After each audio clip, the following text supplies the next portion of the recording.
హైదరాబాద్లో హైడ్రా కూల్చివేతలు కొనసాగుతున్నాయి. గండిపేటలో అక్రమ నిర్మాణాలపై హైడ్రా ఉక్కుపాదం మోపుతోంది. ఖానాపూర్లో అక్రమంగా వెలిసిన నిర్మాణాలను నేలమట్టం చేస్తున్నారు. ఎలాంటి అనుమతులు లేకుండా వ్యాపార సముదాయాలను నిర్మించిన యజమానులకు నోటీసులు ఇచ్చి కూల్చివేతలు చేపట్టారు. దీంతో అధికారులకు యజమానులకు మధ్య వాగ్వాదం చోటు చేసుకుంది. భారీ పోలీస్ బందోబస్తుతో హైడ్రా అధికారులు కూల్చివేతలు చేపట్టారు.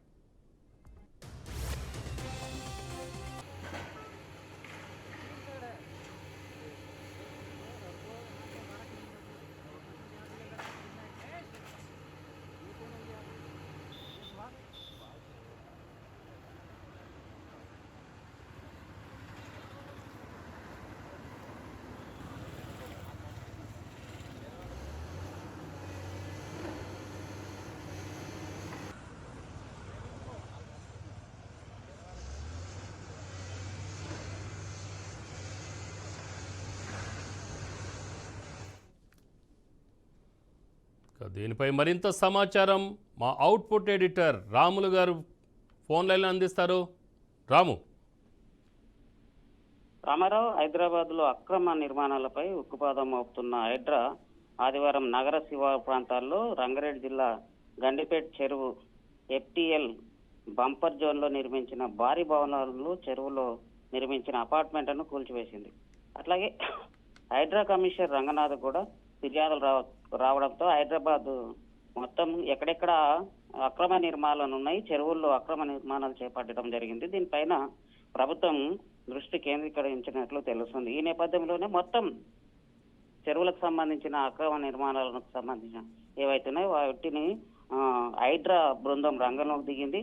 పటిష్టమైన బందోబస్తు మధ్య కూల్చివేతలు కొనసాగుతున్నాయని చెప్పొచ్చు. ఎలాంటి అనుమతులు లేకుండా వ్యాపార సముదాయాలు నిర్మించడంతో పాటు హైడ్రా చర్యలు తీసుకుంటుందని కూడా చెప్పొచ్చు.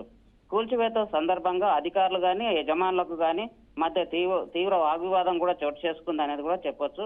అట్లాగే భారీ పోలీసు బందోబస్తు మధ్య, అంటే హైదరాబాద్ కూల్చివేతలకు సంబంధించిన ఏవైతున్నాయో భారీ పోలీసు మధ్య పెట్టి కూల్చివేతలకు సంబంధించి చేస్తున్నారు. కూల్చివేతలను అడ్డుకున్న స్థానికులకు అధికారులను కూడా అరెస్టు చేయడం జరిగిందనే చెప్పొచ్చు. అంటే రంగంలోకి మొత్తానికి అక్రమ కూల్చివేతలకు సంబంధించిన విషయాలలో నగరంలోని గండిపేట చెరువు చుట్టూ ఉన్న అక్రమ నిర్మాణాలపై కూడా హైడ్రా ఫోకస్ చేసింది. 5 రోజుల ఆపరేషన్ గండిపేట పూర్తి చేయాలని అధికారుల లక్ష్యంగా ఈ ఏదైతే కూల్చిపేతలకు సంబంధించి ఉన్నాయో వీటికి సంబంధించిన రంగనాథ్ గారు నిర్దేశించుకున్నట్లు తెలుస్తుంది. గండిపేట చెరువుకు సంబంధించిన బంపర్ జోన్ కు సంబంధించిన అక్రమ కూల్చివేతలకు సంబంధించింది. మరోవైపు చిలుకూరు, నార్సింగు, ఖానాపూర్లోని భారీ భవనాలకు సంబంధించింది కూడా కూల్చివేతలకు సంబంధించిన ఏవైతున్నాయో ఈ అక్రమ కట్టడాలకు సంబంధించిన గండిపేట చెరువు, ఎన్టీఎల్ బంపర్ జోన్లకు సంబంధించిన పరిధిలో ఉన్నాయి. వీటన్నిటిని కూల్చివేయడానికి ప్రభుత్వం, అంటే హైడ్రాకు సంబంధించిన ఏదైతే ఉందో ఒక కమిటీ ఉంది. ఈ కమిటీ మొత్తం హైదరాబాద్ లో ఉన్న ఎక్కడెక్కడ అక్రమ నిర్మాణాలు అవుతున్నాయో వాటన్నిటిని కూల్చివేయడానికి ప్రభుత్వం నుంచి పూర్తి సహకారాలు రంగనాథ్ గారికి ఉన్నాయి. ఈ నేపథ్యంలోనే ఎంతటి వారైనా సరే అక్రమ నిర్మాణాలకు సంబంధించింది అడ్డుకునే వారిని తగిన చర్యలు తీసుకొని హైడ్రా అక్రమాల తొలగింపుకు ఆపరేషన్ జాబితాలో పలు పార్టీలకు సంబంధించిన ప్రముఖులు కూడా ఉన్నట్లు తెలుస్తుంది.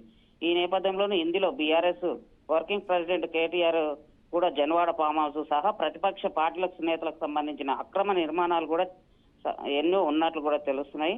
మాజీ మంత్రులు, ప్రజాప్రతినిధులు, ప్రైవేటు యూనివర్సిటీలకు సంబంధించిన కళాశాలకు సంబంధించిన భవనాలు కూడా ఉన్నట్లుగా తెలుస్తుంది. ఈ జీవో 111 ఉల్లంఘనతో చెరువుల పరిధిలోని ఎఫ్టీఎల్ కు సంబంధించిన బంపర్ జోన్ లో ప్రభుత్వ భూముల్లో అక్రమంగా నిర్మించిన పలు భవనాలు అయితే ఏవైతున్నాయి వీటన్నిటిని రంగనాథ్ ఆధ్వర్యంలో కూల్చివేతలకు సంబంధించిన జరుగుతుంది.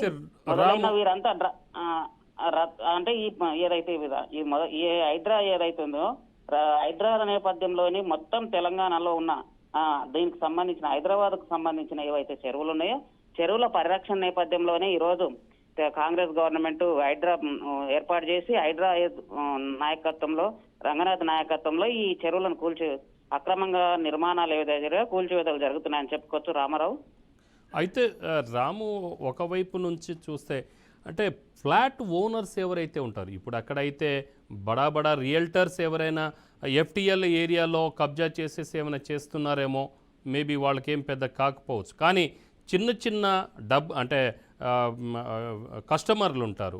100 గజాలో 200 గజాలో కొనుక్కుందామని ఒక 2-3 లక్షల రూపాయలు పెట్టి కొనుక్కున్న వాళ్ళు ఉన్నారు గతంలో.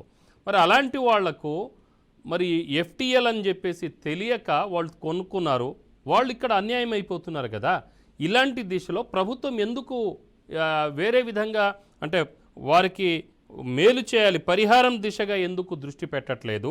రెండవ విషయం ఏంటంటే ఈ ఎఫ్టీఎల్ అని తెలిసి కూడా రెవెన్యూ అలాగనే రిజిస్టర్కి సంబంధించిన ల్యాండ్ సంబంధించిన అధికారులు అక్రమానికి పాల్పడి ఈ రియల్టర్లతో లాలూచి పడి మరి అనుమతి ఇచ్చారని చెప్పేసి అనుకోవచ్చా? రెండవదేమో ఓనర్స్కు పరిహారం ఏమైనా ఉంటుందా? పరిహారానికి సంబంధించింది చూస్తే ఇక్కడ ముఖ్యంగా మనం అర్థం చేసుకోవాల్సింది ఏంటంటే హైదరాబాద్ ఉన్న చెరువులన్నీ ప్రజలకు సంబంధించినవి, ప్రభుత్వానికి సంబంధించినవి. నైజాం ప్రభుత్వంలో ఉన్న చెరువులన్నీ ఈరోజు ఆ కాంగ్రెస్ గవర్నమెంట్ కానీ గత పాలకులు కానీ ఇప్పుడున్న ప్రతిపక్షంలో ఉన్న పాలకులు కానీ 10 సంవత్సరాలు పాలించిన పాలకులు కానీ ఎవరైనా సరే చెరువులను రక్షించాల్సిన బాధ్యత ఉంది. గతంలో గండిపేట చెరువు కానీ తర్వాత హుసేన్ సాగర్ లాంటి చెరువుల్లో మంచినీళ్ళు తాగేవాళ్ళు. ఈరోజు ఈ చెరువులో వాటర్ కలుషితంతో నిండిపోయినాయి.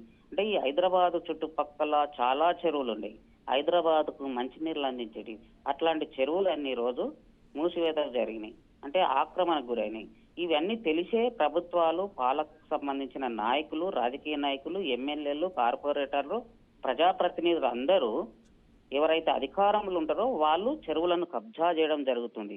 గత 10 ఏళ్ల కాలంలో బీఆర్ఎస్ ప్రభుత్వంలో అనేక చెరువులు మాయమైపోయినాయని చెప్పవచ్చు. అంటే తెలిసి కూడా అంటే చిన్న చిన్న ఎవరైతే 200 గజాలు మీరు అన్నట్లు 200 గజాలు 300 గజాలు ఇట్లాంటి వాళ్లకు ప్రభుత్వం అంటే వాళ్ళు నష్టపోతున్నారు కానీ వారికి నష్టపోయినందుకు సహాయం చేయాల్సిన ఉంది. కాబట్టి నిజంగా చెప్పాలంటే ఇక్కడ రియల్ ఎస్టేట్స్ ఎవరైతే ఉన్నారో మోసగాళ్ళు ఉన్నారో వాళ్ళంతా వీళ్ళని మోసం చేయడం జరిగింది. అంటే ప్రభుత్వ అనుమతి లేకుండా ఒక ల్యాండ్ కొంటున్నారంటే ఆ ల్యాండ్కి సంబంధించిన పూర్తి పూర్వపరాలు తెలియాల్సి ఉంటాయి. కానీ అవి తెలియజేయకుండా చెరువులను కబ్జా చేసి రాజకీయ నాయకులు మేము అండదండగా ఉంటాం, మీకు ఎట్లాంటి ప్రాబ్లం ఉండదు అనేది చెప్పి వాళ్లకు అమ్ముకోవడం జరుగుతుంది. అయితే ఇప్పుడు పరిస్థితి ఏంటండి? ఇప్పుడు కొనుక్కున్న వ్యక్తులు ఉన్నారు, చిన్న చిన్న ప్రాణులు ఉంటారు, అంటే పేదవాళ్ళు కనీసం ఒక 100 గజాల స్థలం కొనుక్కొని మేము ఇల్లు కట్టుకుందామని చెప్పేసి అనుకునేసరికి అక్కడ కట్టుకున్న తర్వాత వచ్చేసి అధికారులు పగలగొట్టేస్తున్నారు, కూల్చివేస్తున్నారు. ఈ పరిస్థితి రామారావు నిజంగా అక్కడ తక్కువ అంటే 100 గజాలు 200 గజాలు ఎవరైతే పేదవాళ్ళు ఉంటారో వాళ్ళకి సంబంధించింది హైడ్రా కమిషనర్ రంగనాథ్ గారు ఉన్నారు. ఆయన దృష్టిలో ఎవరు చెరువులను కబ్జా చేసిండ్రు, ఎవరు నష్టపోయారు, ఎవరు లాభపడ్డారు అనేది రంగనాథ్ గారి దృష్టిలో ఉంటది. ఖచ్చితంగా నష్టపోయిన వారికి ప్రభుత్వం, ఇప్పుడున్న కాంగ్రెస్ ప్రభుత్వం నష్టపోయిన వారికి ఎట్లయినా ఏ విధంగా సాయం చేయాలనేది హైడ్రా ఒక కమిటీ ఉంది. రంగనాథ్ అనే ఒక కమిషనర్ కాదే ఇక్కడ మొత్తం హైడ్రాకు సంబంధించిన నాయకత్వం ఉంది దీనికి రాము. కానీ ఇప్పటి వరకు నష్టపోయిన అంటే మోసపోయిన ఫ్లాట్ ఓనర్స్ ఎవరైతే ఉన్నారో వాళ్ళకి మేము వేరే దగ్గర ప్లేస్ ఇస్తామని కానీ లేదంటే పరిహారం ఇస్తాము కానీ ఎటువంటి ఓట్స్ ఎక్కడి నుంచి ప్రభుత్వం నుంచి రాలేదు. సో క్లియర్గా ప్రజలకు తెలియపరిస్తే వాళ్ళు కూడా సరే మాకు ప్రభుత్వం సహాయం చేస్తుందనే ఒక భరోసా అనేది వాళ్ళు కలిగి ఉంటారు కదా. అది ఎందుకు ఆ దిశలో ఎందుకు ప్రయత్నం చేయట్లేదు ప్రభుత్వం? రామారావు, ప్రభుత్వాలు స్పాంటేనియస్ ప్రోగ్రామ్స్ ఎప్పుడు చెయ్యవు.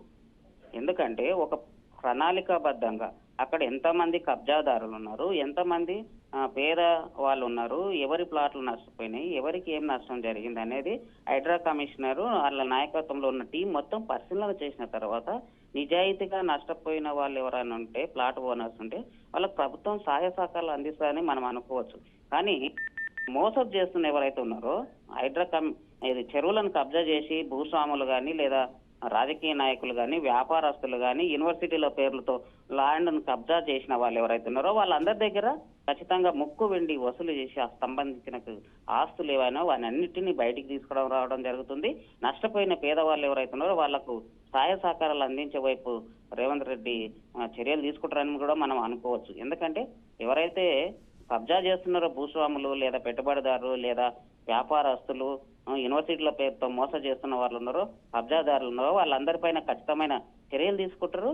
ప్రభుత్వానికి సంబంధించింది హైదరాబాద్ లో ప్రధానంగా చెరువులు మూసేయడంతో ఈ రోజు వర్షాకాలం వస్తే చెరువులు లేనప్పుడు ఆ వాటర్ ఎక్కడికి వెళ్తుంది? రోడ్ల మీదకి వస్తుంది. రోడ్ల మీదకి వచ్చినప్పుడు ప్రజలకు చాలా ఇబ్బంది జరుగుతుంది. ఈ నేపథ్యంలో చెరువులను రక్షించాల్సిన బాధ్యత ప్రభుత్వాలు, ఏ పార్టీ అయినా, కాంగ్రెస్ పార్టీ లేదా ఇంకో బీఆర్ఎస్ పార్టీ, బీజేపీ పార్టీ, ఏ పార్టీ అయినా సరే, నగరాన్ని విశ్వనగరంగా తీర్చిదిద్దుతున్న క్రమంలో ఆ విశ్వనగరాన్ని కాపాడాల్సిన బాధ్యత ఉంది. అనేక కంపెనీలు మన దగ్గరికి వస్తున్నాయి. హైదరాబాద్ అనేక పెట్టుబడి కంపెనీలు వస్తున్నాయి, పెద్ద పెద్ద కంపెనీలు వస్తున్నాయి. అట్లాంటి కంపెనీలకు ఒక భరోసా ఇవ్వాల్సిన బాధ్యత ప్రభుత్వాల పైన ఉంటది. ఈరోజు చెరువులనే కబ్జా చేసినప్పుడు వర్షాకాలం వచ్చినప్పుడు ఆ నీరు ఎటుపోతుంది? ప్రజలకు ఇబ్బంది కలుగుతుంది. కాబట్టి కాంగ్రెస్ గవర్నమెంట్ చెరువులను రక్షించాల్సిన బాధ్యత ఉంది. రాబోయే కాలంలో చెరువులే లేకపోతే హైదరాబాద్ మొత్తం మునిగిపోయే, స్లమ్ ఏరియాలు మొత్తం మునిగిపోయే ప్రమాదం ఉంటది. కాబట్టి ఇప్పటికైనా ముందు జాగ్రత్తగా రేవంత్ రెడ్డి ప్రభుత్వం ఒక హైడ్రా పేరుతో ఒక కమిటీ వేసి చెరువులను రక్షించే బాధ్యత కబ్జాదారుల పైన కొరడ జల్పిస్తుందని చెప్పుకోవచ్చు Ramarao. Right Ramu, thank you.